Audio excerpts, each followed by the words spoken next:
आज के live classes में आप सभी का स्वागत है।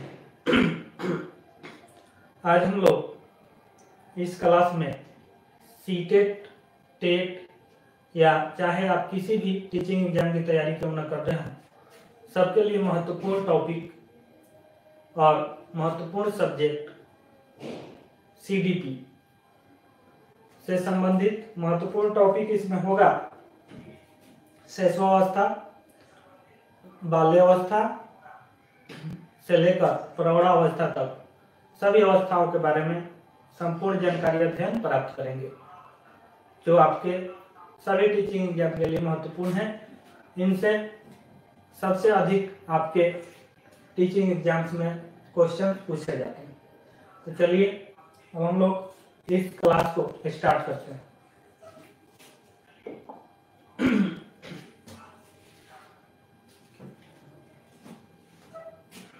सबसे पहले हम लोग बात करेंगे ये जो चैप्टर है विकास की अवधारणा तथा अधिगम के साथ उसका संबंध, पार्ट 3 है इस चैप्टर का। एक एक चैप्टर जो है अगर थ्योरेटिकली विस्तार से अध्ययन किया जाए, पढ़ा जाए तो 4 से 5 घंटे का क्लास होता है, और जब तक आप गहराई से अध्ययन नहीं करेंगे, इसको विस्तारित रूप में नहीं समझेंगे, एमसीक्यूज ऑब्जेक्टिव क्वेश्चंस कितना भी लगा लीजिए, तैयारी आपकी अधूरी रह जाती है। इसलिए यहाँ पे आपको फुल थ्योरी पहले कराया जाएगा, फिर थ्योरी कंसेप्ट आने के बाद सेट प्रैक्टिस का क्लास स्टार्ट होगा। 2 से 3 दिन में हम लोग सेट प्रैक्टिस करेंगे सीडीपी का। सबसे पहला टॉपिक, इसका भी क्लास कल के क्लास में हम लोग कर चुके हैं पार्ट 2 में। प्ले स्टोर में जाकर के आप चैनल के पार्ट 2 वीडियो देख सकते हैं, उसमें पूरा शैशवावस्था से संबंधित बेसिक जानकारी दी गई। आज हम लोग इन्फेंसी, शैशवावस्था से संबंधित महत्वपूर्ण तथ्य को समझेंगे कि शैशवावस्था से संबंधित देखिए 0 से 6 वर्ष तक का जो समय होता है वो शैशवावस्था का होता है। जन्म से 6 वर्ष यानी 0 से 6 वर्ष की अवस्था ही शैशवावस्था कहलाती है। यह बालक का भावी जीवन की आधारशिला, देखिए शैशवावस्था बालक के भावी जीवन का क्या होता है, आधारशिला होता है। इस अवस्था में उचित निर्देशन व परामर्श, निरीक्षण से भावी जीवन का उचित उत्तम विकास किया जा सकता है। यानी कि ये शैशवावस्था ऐसी अवस्था है, इसमें उचित निर्देशन और निरीक्षण की आवश्यकता होती है। 20वीं शताब्दी में शिशु पर सर्वाधिक अनुसंधान हुआ। देखिए 19वीं शताब्दी से शुरू हुआ, 19वीं शताब्दी से पहले जो है बच्चों को बच्चा ना समझकर लोग अर्धवयस्क के रूप में मानते थे कि बच्चा भी अर्धवयस्क है, और बचपन को बचपन न मानकर अर्धवयस्क माना जाता था। लेकिन 19वीं सदी के बाद 20वीं शताब्दी में सर्वाधिक अनुसंधान होने से क्रो एवं क्रो ने 20वीं शताब्दी को जो है शिशु या बालक या बचपन की शताब्दी कहा है। क्रो एवं क्रो ने 20वीं शताब्दी को बचपन की शताब्दी कहा है। शैशवावस्था से संबंधित कुछ महत्वपूर्ण तथ्य जो कल के क्लास में पूरा नहीं हो पाए थे, उन तथ्यों को जानेंगे, समझेंगे।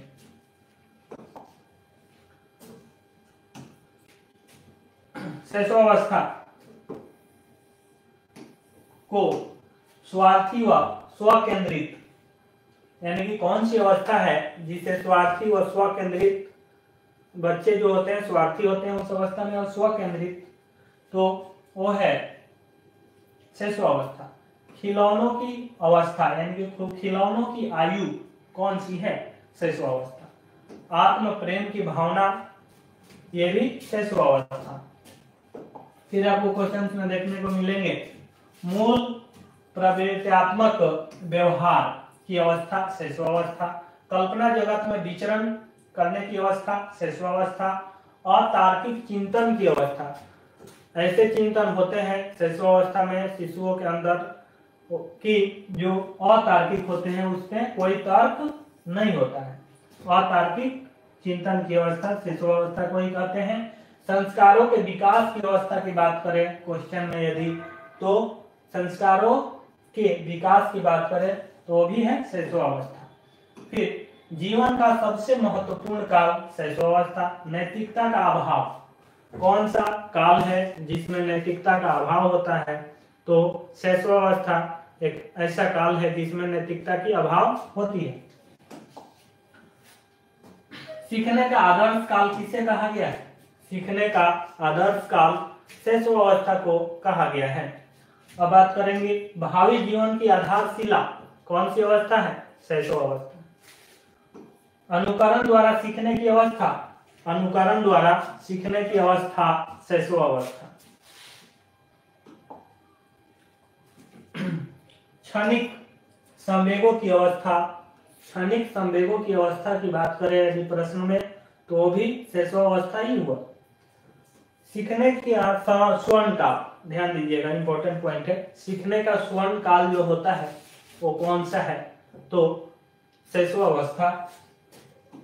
सामाजिक भावना का अभाव, देखिए नैतिकता का अभाव, सामाजिक भावना का अभाव, ये सारे शैशवावस्था के अंतर्गत आते हैं।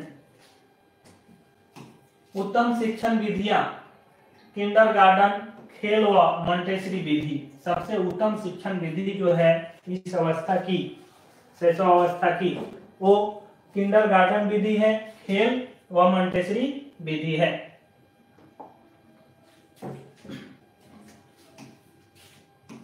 शारीरिक यानी बालकों का सर्वाधिक शारीरिक विकास इसी अवस्था व मानसिक विकास की गति सर्वाधिक होती है।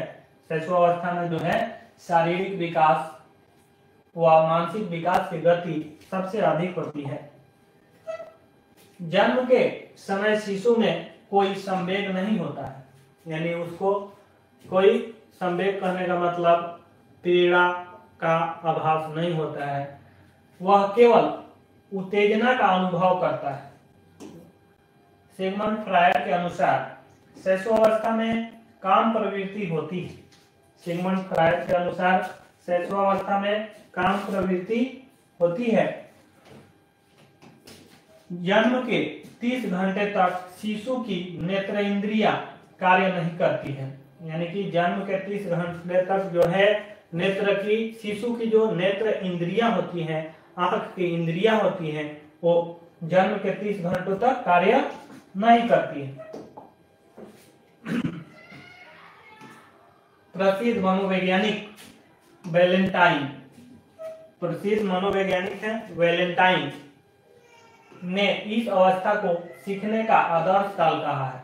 क्वेश्चन आता है कि सीखने का आदर्श काल निम्नलिखित में से कौन मनोवैज्ञानिक है जो कहे हैं बचपन को, यानी कि शैशवावस्था को सीखने का आदर्श काल बताने वाले मनोवैज्ञानिक वैलेंटाइन है। तो प्रसिद्ध दार्शनिक रूसो का मानना है कि बालक के हाथ पैर व नेत्र, रूसो मानते हैं कि बालक का हाथ पैर व नेत्र उसके प्रारंभिक शिक्षक होते हैं। शैशवावस्था में बालक में सभी संवेग विकसित हो चुके होते हैं। शैशवावस्था में जो है बालक के अंदर सभी संवेग विकसित हो चुके होते हैं, लेकिन इस अवस्था के बालक में भय संवेग जो होता है, भय वाला संवेग, भय संवेग सर्वाधिक सक्रिय रहता है। बच्चा बहुत जल्दी भयभीत हो जाता है शैशवावस्था में। तो नेक्स्ट पॉइंट है शैशवावस्था उदाहरण के रूप में समझेंगे। बालक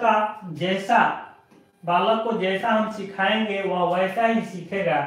जैसे परिवार के सदस्य होंगे वह वैसा ही करेगा।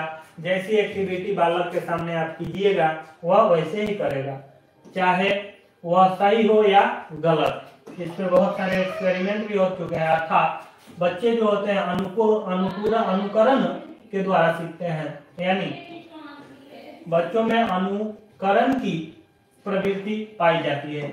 अनुकरण ये होता है कि जैसे आप बच्चों के साथ एक्टिविटी करेंगे वो उसको दोहराएगा, अनुकरण करेगा। अनुकरण द्वारा ही बच्चे मातृभाषा सीखते हैं, यानी कि मातृभाषा का अर्जन करते हैं, अनुकरण करते हैं। अपने परिवार, पड़ोस या समाज समुदाय में जिस भाषा का प्रयोग देखते हैं उसको सुनते हैं, उसको दोहराते हैं और वही सीखते हैं। उदाहरण सेकेंड पे हम लोग जानेंगे कि घर पर किसी के आने पर भी अगर उसे रोना है तो वह रोएगा ही और अपनी माँ की गोद में किसी अन्य बच्चे को नहीं बैठने देगा। अगर ऐसा होता है तो वो रोता है। अर्थात नैतिकता का भाव नहीं होता है शैशवावस्था में, इसीलिए कहा गया है कि शैशवावस्था में नैतिकता का भाव नहीं होता है। बालक अपनी स्वयं की वस्तु को किसी को नहीं देता, वह उसे अपने पास ही रखता है। अर्थात उसमें स्वार्थी व स्वकेंद्रिता का भाव निहित होता है। अब हम लोग बात करेंगे उदाहरण 4। बालक कल्पना जगत में यानी कल्पना में खोया रहता है। परियों तथा जादूगरों की कल्पनाएं करता रहता है कि काश मेरे पास भी एक परी होती जिससे मैं जादू करवाकर अपनी इच्छा की पूर्ति कर लेता। अर्थात कल्पना जगत का विचरण करता रहता है। शैशवावस्था में बालक जो होता है कल्पना जगत का विचरण करते रहता है, कल्पनाओं में खोए रहता है। नेक्स्ट एग्जाम्पल शैशवावस्था से संबंधित। बालक में जितने अच्छे संस्कार या ज्ञान हम उसे सिखाना चाहें उतना इस आयु में सिखा सकते हैं। शैशवावस्था ऐसी अवस्था है कि बालक को हम जो सिखाना चाहते हैं वो इस अवस्था में सिखा सकते हैं, क्योंकि अभी वह सीखने में रुचि रखता है, इसलिए शीघ्रता से सीख जाता है। इसलिए इस आयु को सीखने का स्वर्ण काल, ध्यान दीजिएगा, सीखने का स्वर्ण काल जो है शैशवावस्था ही है। शैशवावस्था सीखने का स्वर्ण काल कहा जाता है। अब हम लोग शैशवावस्था की महत्वपूर्ण परिभाषाएं देखेंगे और विभिन्न शिक्षाविदों, मनोवैज्ञानिकों द्वारा शैशवावस्था को परिभाषित किया गया है।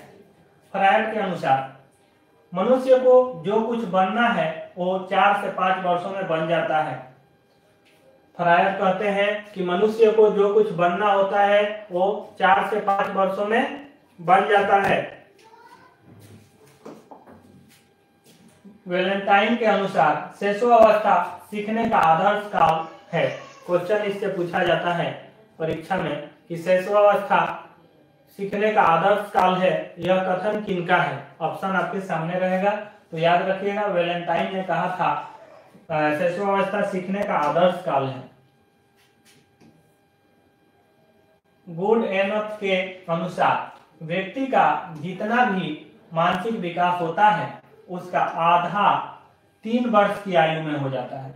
व्यक्ति का जितना भी मानसिक विकास होता है उसका आधा जो है 3 वर्षों में हो जाता है। 3 इयर्स, ठीक है, 3 वर्षों में हो जाता है। ये कथन गुडएनफ का है कि मनुष्य का जितने दिमाग का विकास होना होता है वो कितने समय में, तो 3 वर्षों में, प्रथम 3 वर्षों में होता है। न्यूमैन के अनुसार 5 वर्ष की अवस्था मस्तिष्क के लिए बहुत ग्रहणशील होती है। 5 वर्ष की अवस्था जो होती है मस्तिष्क के लिए बहुत ग्रहणशील होती है बच्चों के या बालकों के। जॉन लॉक के अनुसार, जॉन लॉक क्या कहते हैं कि बालक का मस्तिष्क कोरी स्लेट है। बालक का जो दिमाग होता है, मस्तिष्क होता है, एक कोरी स्लेट है। यह उस पर अपने अनुभव लिखता है। तो जैसा आप उसको अनुभव कराएंगे वैसा अनुभव प्राप्त करेगा, वैसा ही बनेगा। इसलिए बालक को शैशवावस्था में जो कुछ भी आपको सिखाना है, जो सोच है आपकी, उस अनुसार उसको अनुभव दीजिए।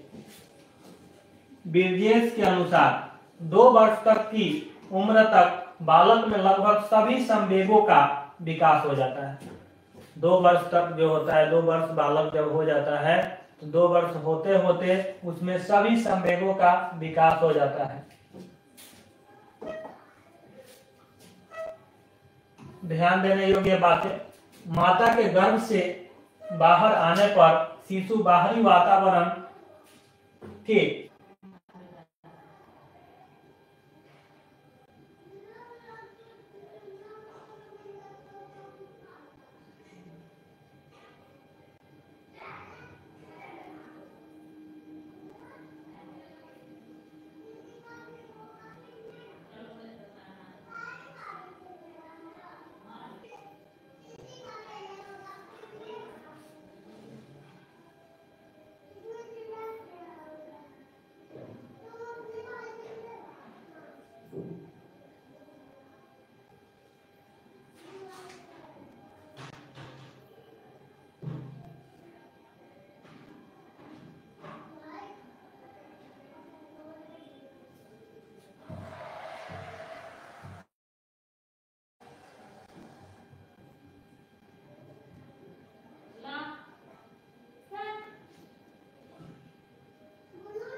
नेटवर्क प्रॉब्लम आ गया था।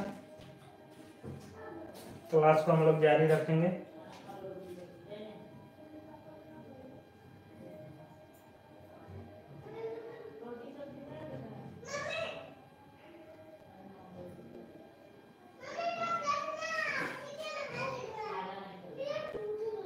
फिर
नहीं सुधरेगी तो सब जिस दिन एक दिन उठा के डंटा।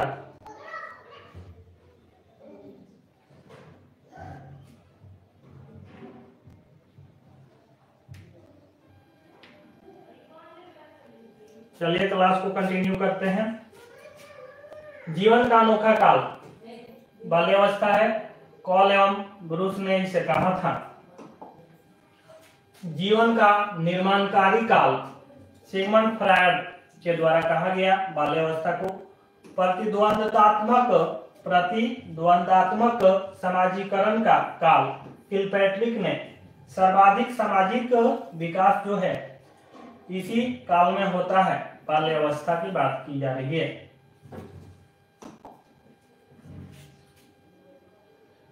क्षम या मिथ्या परिपक्वता की अवस्था। परिपक्वता की अवस्था, लेकिन मिथ्या परिपक्वता की अवस्था कौन है? तो बाल्यावस्था है। और इसे रॉस ने कहा था। मिथ्या परिपक्वता की अवस्था बाल्यावस्था किसके द्वारा कहा गया? तो रॉस के द्वारा। वैचारिक अवस्था का काल, वैचारिक अवस्था का काल बाल्यावस्था। शिक्षा की दृष्टि से महत्वपूर्ण काल, शिक्षा की दृष्टि से महत्वपूर्ण काल वो भी है बाल्यावस्था, बाल्यकाल। यथार्थवादी दृष्टिकोण, बाल्यकाल में बच्चे जो होते हैं यथार्थवादी होते हैं और यथार्थवादी दृष्टिकोण का काल बाल्यकाल यानी बाल्यावस्था।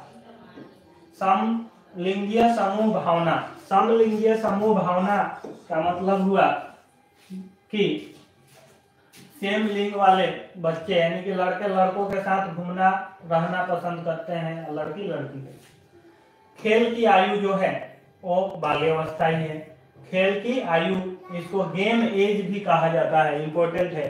खेल की आयु जो है कौन सी अवस्था है जी?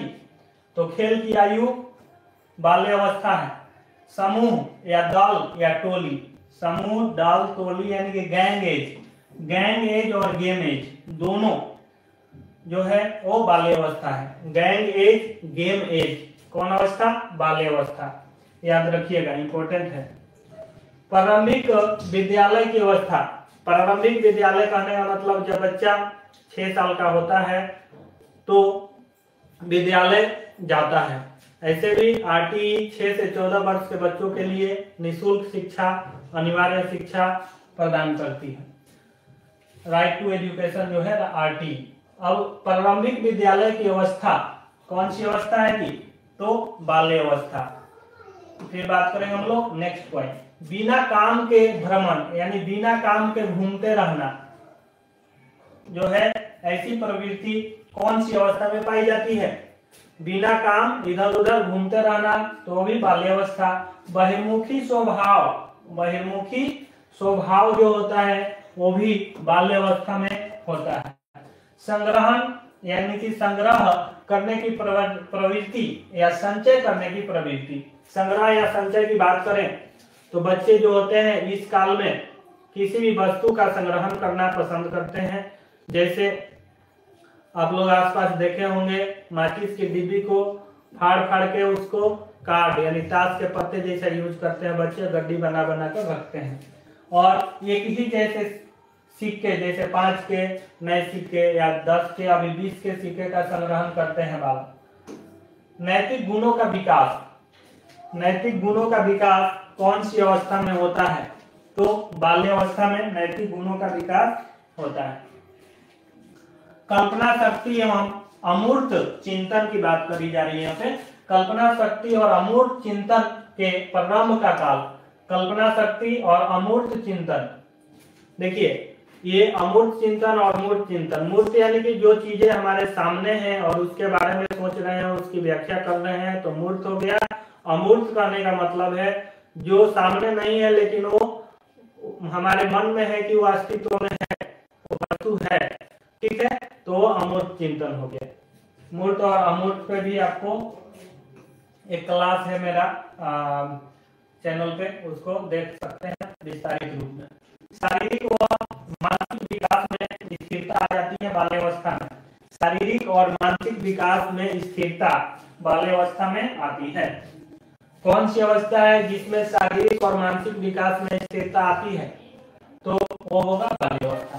रचनात्मक कार्यों में आनंद, क्रिएटिविटी यानी कुछ भी बनाने का बात हो तो उस समय बाल्यावस्था में बच्चे इंजीनियर होते हैं, कुछ ना कुछ बनाते रहते हैं, बनाने की कोशिश करते हैं।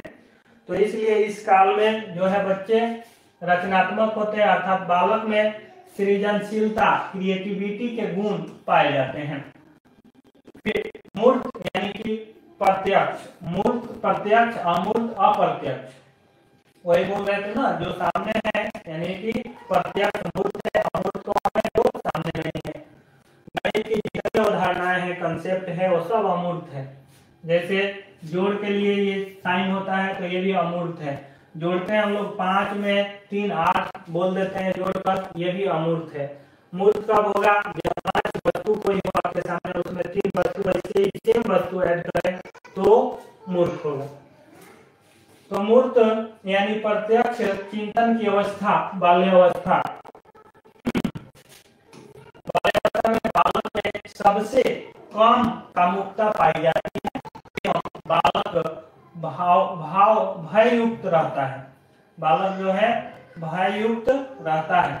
अब इससे संबंधित लोग महत्वपूर्ण परिभाषाओं को करेंगे। बाल्यावस्था से संबंधित विभिन्न शिक्षाविद एवं मनोवैज्ञानिकों द्वारा दी गई परिभाषाएं। क्रो एंड क्रो के अनुसार जब बालक 6 वर्ष का हो जाता है तब उसकी मानसिक योग्यताओं का लगभग पूर्ण विकास हो जाता है। जब बालक 6 वर्ष का हो जाता है तो उसकी मानसिक योग्यताओं का लगभग पूर्ण विकास हो जाता है। ये कथन याद रखिएगा, क्रो एंड क्रो का है, बहुत महत्वपूर्ण है। रॉस के अनुसार बाल्यावस्था मिथ्या परिपक्वता का काल है, यानी कि बाल्यावस्था जो है मिथ्या परिपक्वता का काल है, ये रॉस ने कहा था, ये भी महत्वपूर्ण है। स्ट्रेंग के अनुसार ऐसा शायद ही कोई खेल हो जिसे 10 वर्ष के बालक न खेलते हो। स्ट्रेंग कहते हैं कि ऐसा ही शायद कोई खेल हो जिसे बालक यानी बाल्य अवस्था में न खेलते हो, न खेले हो, हम लोग भी खेले। अब उदाहरण से समझेंगे बाल्य अवस्था को।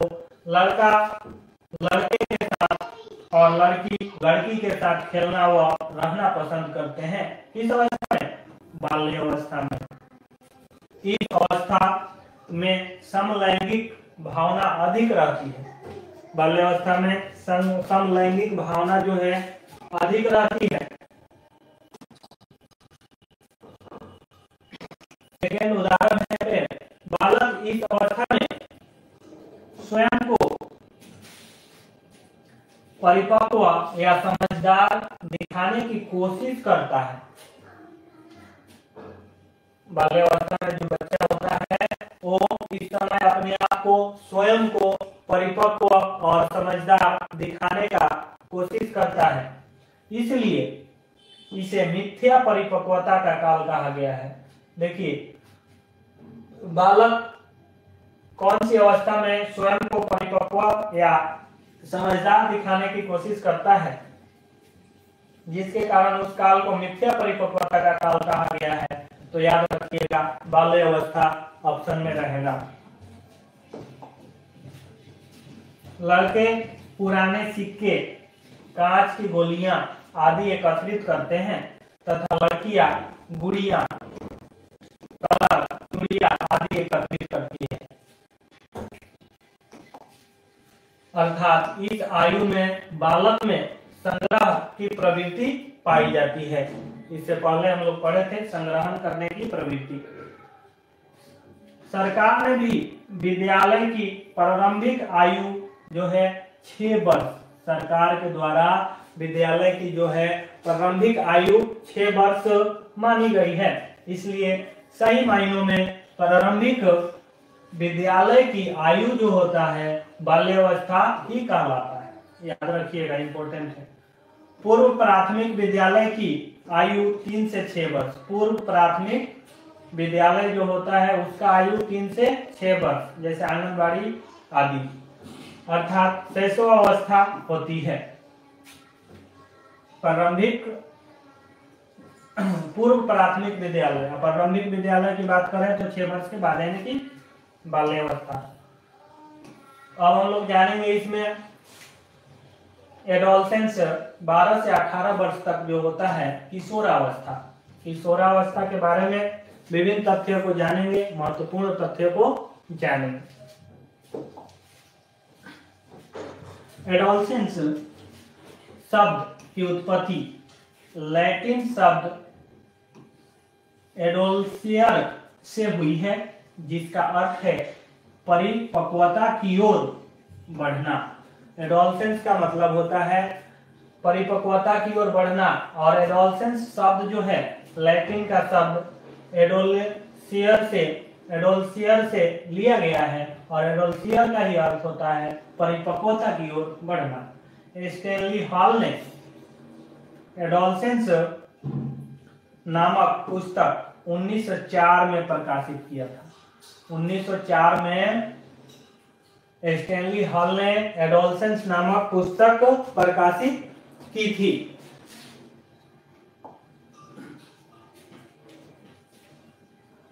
इस पुस्तक में उन्होंने लिखा है कि किशोर जो भी परिवर्तन दिखाई देते हैं, किशोर में जो भी परिवर्तन दिखाई देते हैं वे अचानक होते हैं। किशोरावस्था में देखिएगा, बाल्यावस्था के बाद जैसे बच्चा किशोरावस्था में पहुंचता है और जब आप देखते हैं उसको 2-3 महीना या 6 महीना 1 साल बाद, तो आपको दिखेगा कि इसमें बहुत सारे परिवर्तन हो गए हैं। ठीक है, लंबा हो जाता है, उनका पूर्व अवस्थाओं से कोई संबंध नहीं होता है। स्टैनली हॉल अपने आकस्मिक विकास के सिद्धांत के पक्ष में एक और पुनरावृत्ति का सिद्धांत प्रस्तुत किया है, अतः इनका सिद्धांत सर्वश्रेष्ठ माना गया है स्टैनली हॉल का। इसी कारण स्टैनली हॉल को किशोरावस्था का जनक माना जाता है। याद रखिएगा, किशोरावस्था का जनक स्टैनली हॉल। बाल्यावस्था व युवावस्था के मध्य का काल किशोरावस्था कहलाता है। बाल्यावस्था और युवावस्था का बीच का काल कौन है? किशोरावस्था।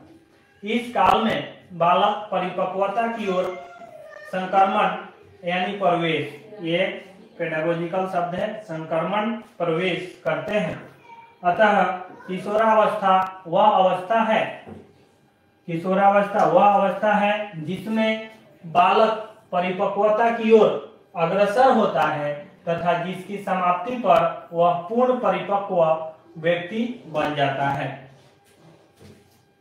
किशोरावस्था के समाप्ति पर बालक जो है पूर्ण परिपक्व बन जाता है।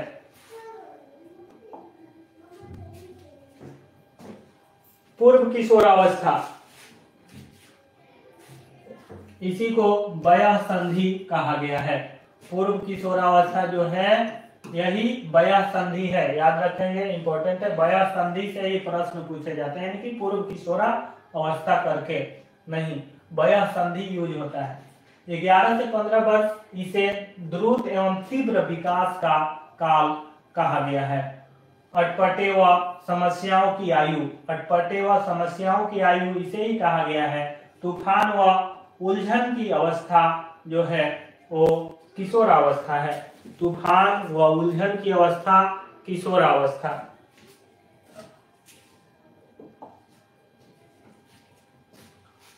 पूर्व किशोरावस्था टीनेजर जिसको कहा जाता है, एज ऑफ ब्यूटी। पूर्व किशोरावस्था जो है टीनेज जिसको कहा जाता है, टीनेजर्स इसी में आएंगे। एज ऑफ ब्यूटी, लड़कियों की लंबाई, आवाज कोमल सुरीली, वगल व गुप्तांगों पर बाल तथा 12 से 14 वर्ष में मासिक धर्म आना शुरू हो जाता है। शारीरिक एवं मानसिक विकास बाल्यावस्था की अपेक्षा अधिक तीव्र गति से होता है। बाल्य अवस्था में जो विकास होता है उससे तीव्र गति में जो है इस अवस्था किशोरावस्था में होता है। लड़कों की अपेक्षा लड़कियों का विकास तेजी से होता है। लड़कों की अपेक्षा जो है बाल्यावस्था का किशोरावस्था में लड़कियों का विकास तेजी से यानी तीव्र गति से होता है। लड़कों में विकास जो है 14 वर्ष के बाद तीव्र गति से होता है। बालक बाल्यावस्था के अंत होने से पहले वह किशोरावस्था के शुरू होने के उपरांत खत्म हो जाती है। बालक का बिगड़ना व सुधरना इसी काल पर निर्भर करता है। बालक जीवन में क्या करेगा, क्या नहीं करेगा, बिगड़ेगा या बनेगा, अपने जीवन को संवारेगा, वो इस काल में निर्धारित होता है, इसी काल पर निर्भर होता है। इस काल में जो सही रास्ते पे चला वो सही हो जाता है। उत्तर किशोरावस्था जो होती है 17 से 19 वर्ष तक होती है। तो उत्तर किशोरावस्था में बात करेंगे हम लोग किशोरावस्था से संबंधित स्मरणीय तथ्य के बाद। नए जन्म का काल, देखिए स्टैनली हॉल कहते हैं कि किशोरावस्था जो है नए जन्म का काल है। स्टैनली हॉल क्या कहते हैं, किशोरावस्था नए जन्म का काल है। परिवर्तन का काल, सर्वाधिक शारीरिक परिवर्तन किशोरावस्था में होते हैं।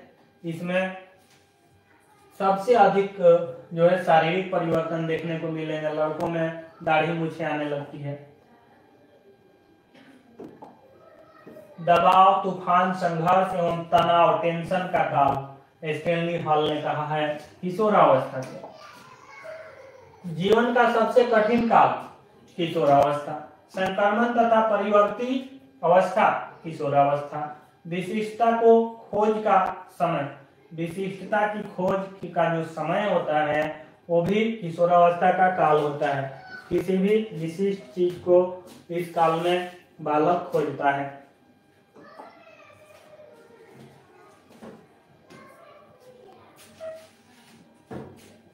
आकस्मिक त्वरित की आयु किशोरावस्था। स्वर्ण काल, गोल्डन एज, याद रखेंगे, महत्वपूर्ण है। स्वर्ण काल किस अवस्था को कहा गया है, किशोरावस्था। बसंत ऋतु किसे कहा गया है, किशोरावस्था। बसंत ऋतु, स्वर्ण काल, किशोरावस्था। समायोजन का अभाव किशोरावस्था में होता है। समायोजन का अभाव होता है किशोरों में। समायोजन कहने का मतलब जो चीज उनको चाहिए उसके लिए वो जिद कर पाते हैं। देशभक्ति की भावना इसी काल में होती है बच्चों में। संवेग अस्थिर होता है किशोरावस्था में, जो है संवेग अस्थिर होता है। गुस्सा हो जाएगा आपसे और फिर थोड़ी देर में शांत भी हो जाती है उसकी गुस्सा। वीर पूजा की प्रवृत्ति होती है, यानी कि वीरों की पूजा करने की प्रवृत्ति इसी अवस्था में पाई जाती है, किशोरावस्था में। चहुमुखी विकास अर्थात शारीरिक, मानसिक, सामाजिक व संवेगात्मक, 4 विकास हैं। चहुमुखी विकास इन्हीं को कहते हैं, शारीरिक, मानसिक, सामाजिक, संवेगात्मक, याद रखिएगा। व्यवसाय चुनाव की चिंता होती है इस अवस्था में, किशोरावस्था में है कि क्या करें क्या ना करें अपने जीवन के लिए। कल्पना का बाहुल्य व दिवा स्वप्न की प्रवृत्ति किशोरावस्था में होती है बच्चों में। सर्वाधिक काम प्रवृत्ति, सर्वाधिक काम प्रवृत्ति जो होती है वो भी किशोरावस्था में। वह सर्वाधिक विषम लैंगिक आकर्षण, विषम लैंगिक आकर्षण, बालक बालिका विपरीत लिंगों में रुचि लेते हैं किशोरावस्था में। ऐसा बाल्यावस्था में नहीं होता, उसमें समलैंगिक होता है। तार्किक चिंतन, अमूर्त चिंतन की अवस्था होती है किशोरावस्था। पीढ़ियों में अंतर के कारण विचारों में मतभेद होते हैं। पीढ़ी जनरेशन में जो है अंतर हो जाता है, तो इस अवस्था में बच्चों में जो है मतभेद होता है। माता पिता के सोच के अनुसार किशोरावस्था के बच्चों का सोच नहीं होगा। समस्याओं की आयु व उलझन की अवस्था किशोरावस्था। समाज सेवा की भावना की अवस्था किशोरावस्था। इस अवस्था में बालक अपने द्वारा किए गए सामाजिक कार्यों की सामाजिक स्वीकृति चाहता है, यानी कि समाज में उसका नाम हो, लोग कहें कि बहुत अच्छा काम किया है, ये जो है बच्चा समाज के लिए अच्छा करता है। अब हम लोग जानेंगे किशोरावस्था से संबंधित महत्वपूर्ण परिभाषाओं को। किशोरावस्था से संबंधित महत्वपूर्ण परिभाषाएं। स्टैनली हॉल के अनुसार किशोरावस्था बड़े संघर्ष, तनाव, तूफान व विरोध की अवस्था है। स्टैनली हॉल ने कहा किशोरावस्था बड़े संघर्ष, तनाव, तूफान और विरोध की अवस्था है।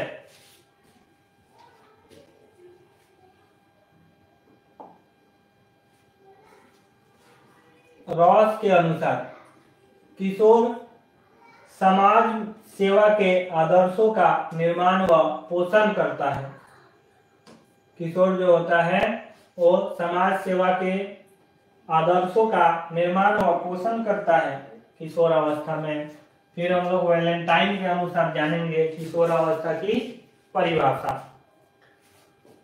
वैलेंटाइन कहते हैं किशोरावस्था अपराध प्रवृत्ति के विकास को नाजुक समय है। अपराध प्रवृत्ति का विकास जो होता है इसी समय में होता है, यानी कि ये नाजुक समय है वैलेंटाइन के अनुसार।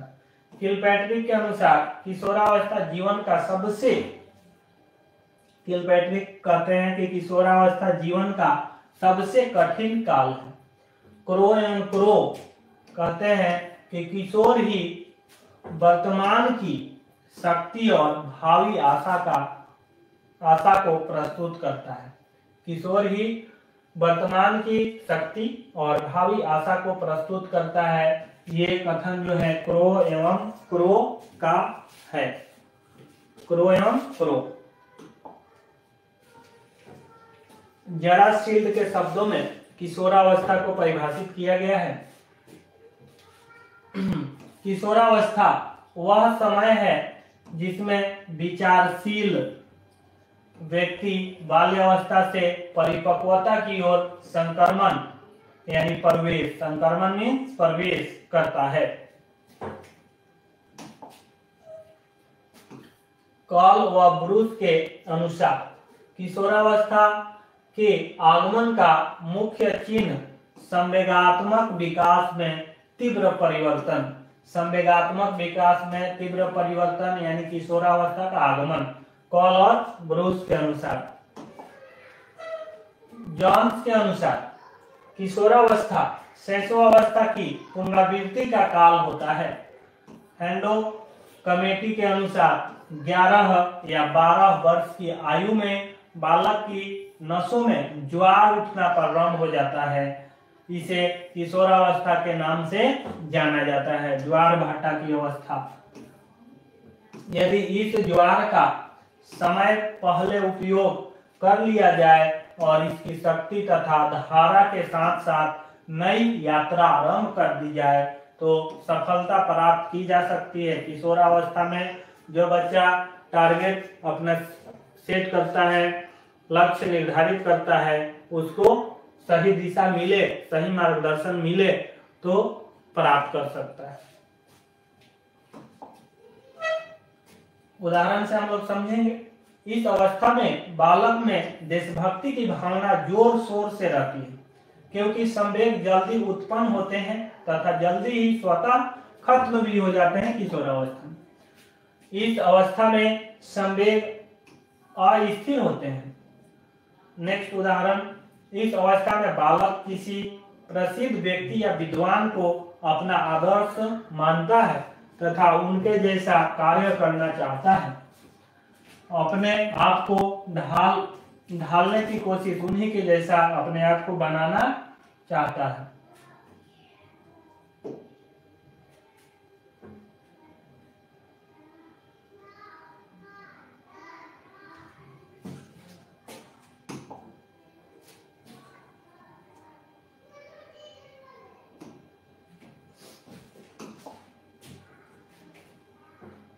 अर्थात वीर पूजा का भाव विद्यमान होता है किशोरावस्था में।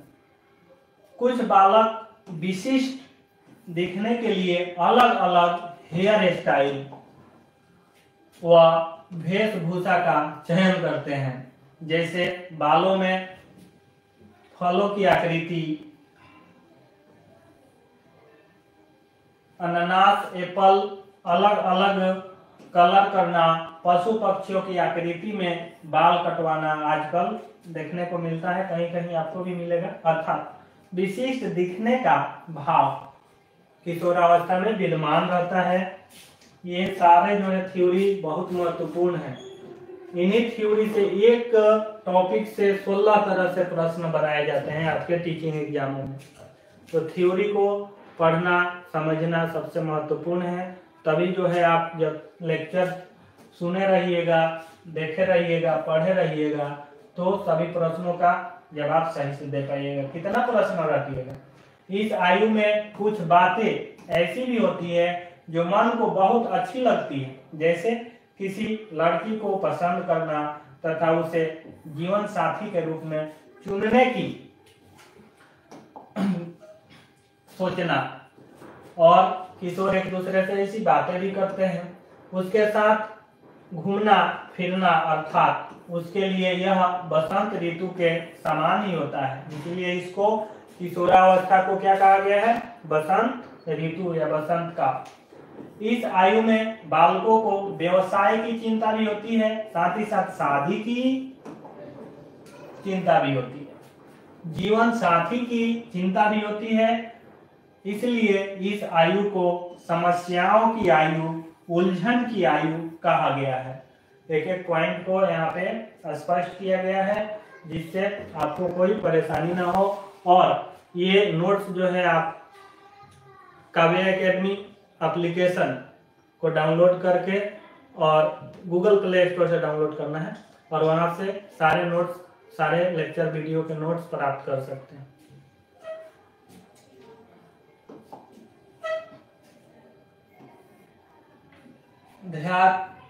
ध्यातत्य रहे, यानी कि ये ध्यान देने योग्य बात है।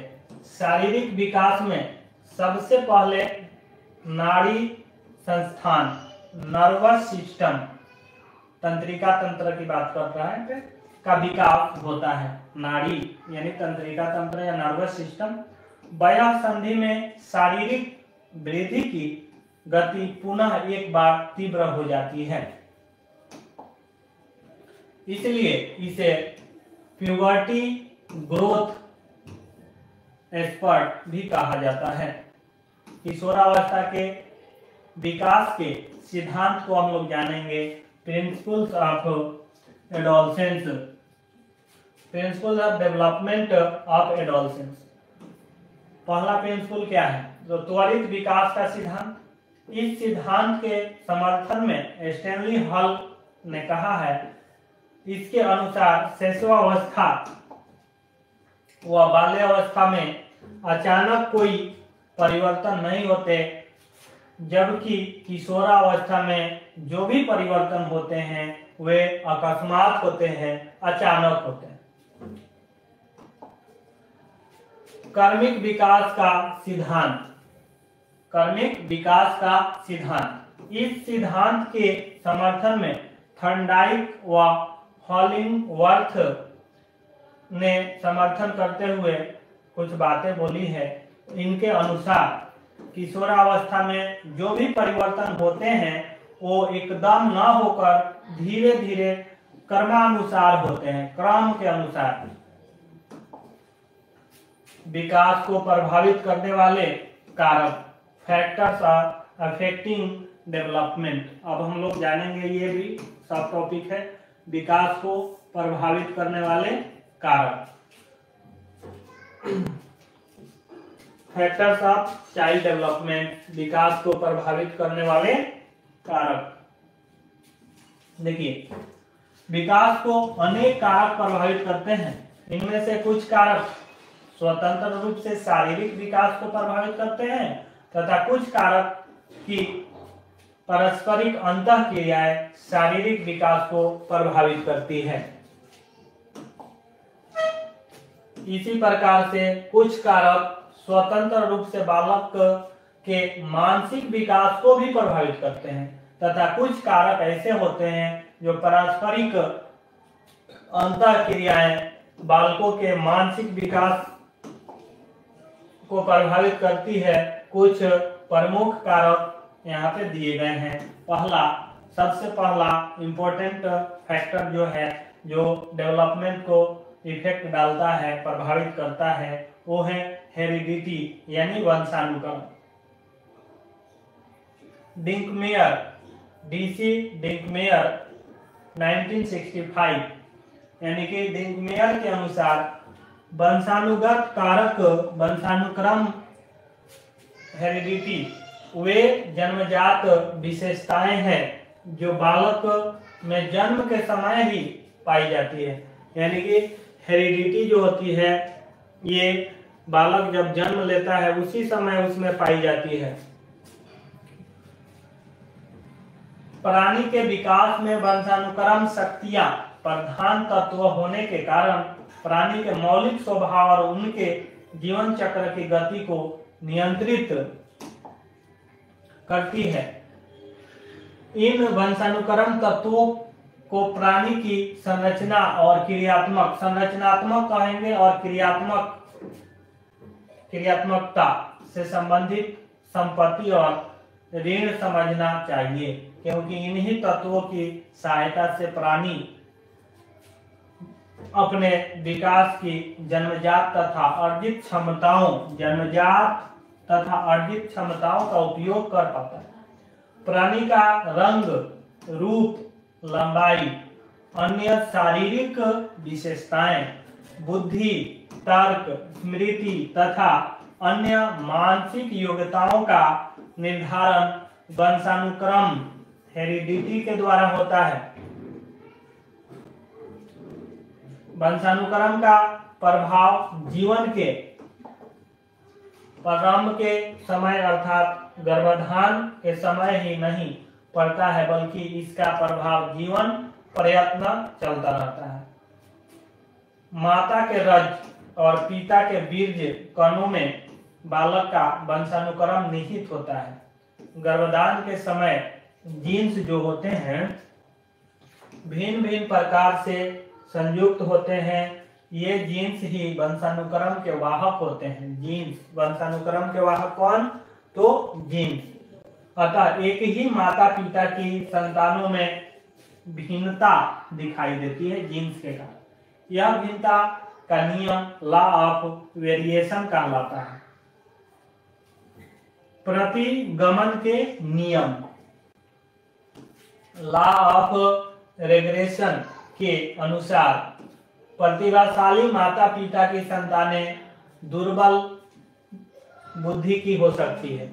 देखिए ये जो लॉ ऑफ रेग्रेशन है और लॉ ऑफ वेरिएशन है, इसके कारण एक बुद्धिजीवी माता पिता के बच्चे की बुद्धि जो है दुर्बल हो सकती है, कम हो सकती है। दूसरा फैक्टर है वातावरण।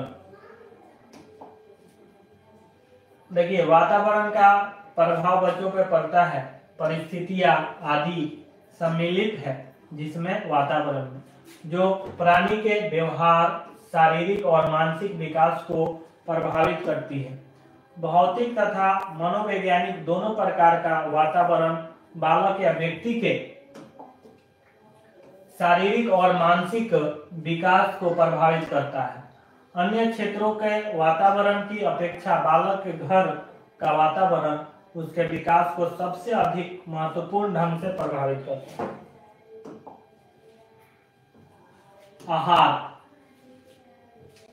आहार जो होता है बालक को भी महत्वपूर्ण रूप से प्रभावित करता है। माँ का आहार जितना ही अधिक पौष्टिक होता है उतना ही बालक के स्वास्थ्य उत्पन्न होने की, यानी कि बालक जो उत्पन्न होगा वो स्वस्थ होगा। माँ का आहार बालक के विकास को जन्म के उपरांत उस समय तक भी प्रभावित करता है जब तक बालक स्तनपान करता है, यानी कि दूध पीता है माँ का। इसके बाद बालक स्वयं जो आहार ग्रहण करता है वह भी बालक को प्रभावित करता है।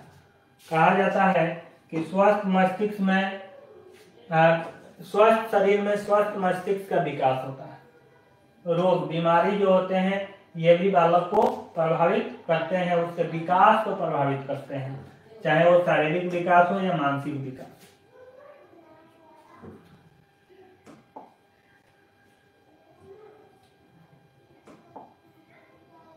अंतःस्रावी ग्रंथियां। अंतःस्रावी ग्रंथियां जो होती है बालक के अंदर पाई जाने वाली ग्रंथियों से जो स्राव निकलते हैं वो बालक के शारीरिक और मानसिक विकास को प्रभावित करते हैं।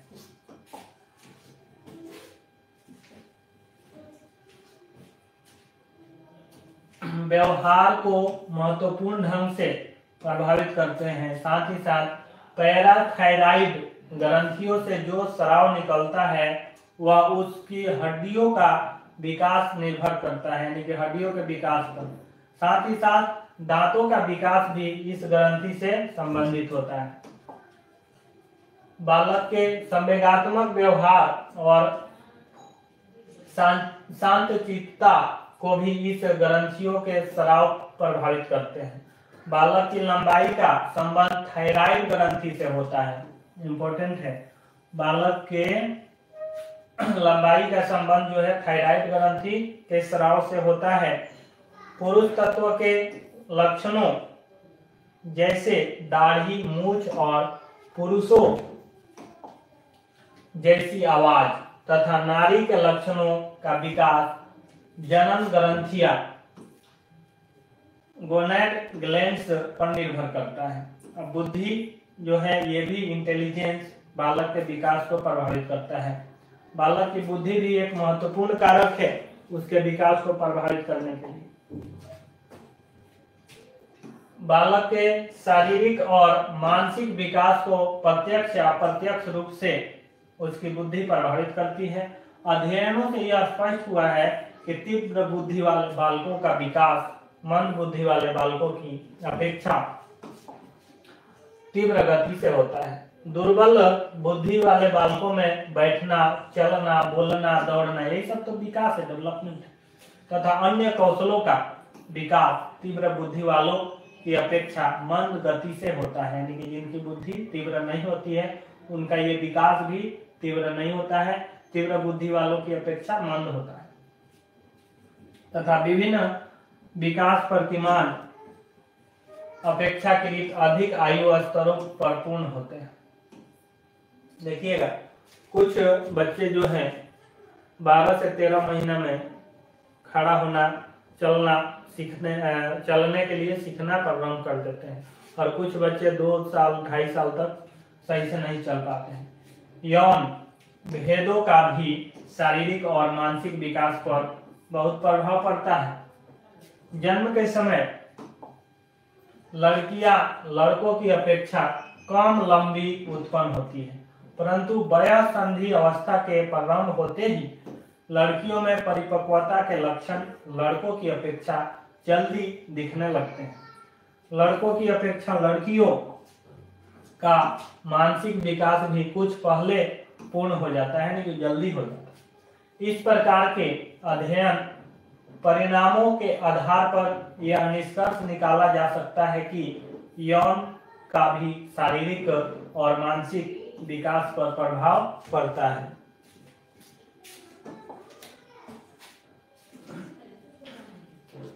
अब हम लोग अधिगम का अर्थ और परिभाषा, ये जो है अधिगम का अर्थ और परिभाषा कल के क्लास में करेंगे। ये इंपॉर्टेंट और लास्ट सब टॉपिक है पहला अध्याय का, मीनिंग एंड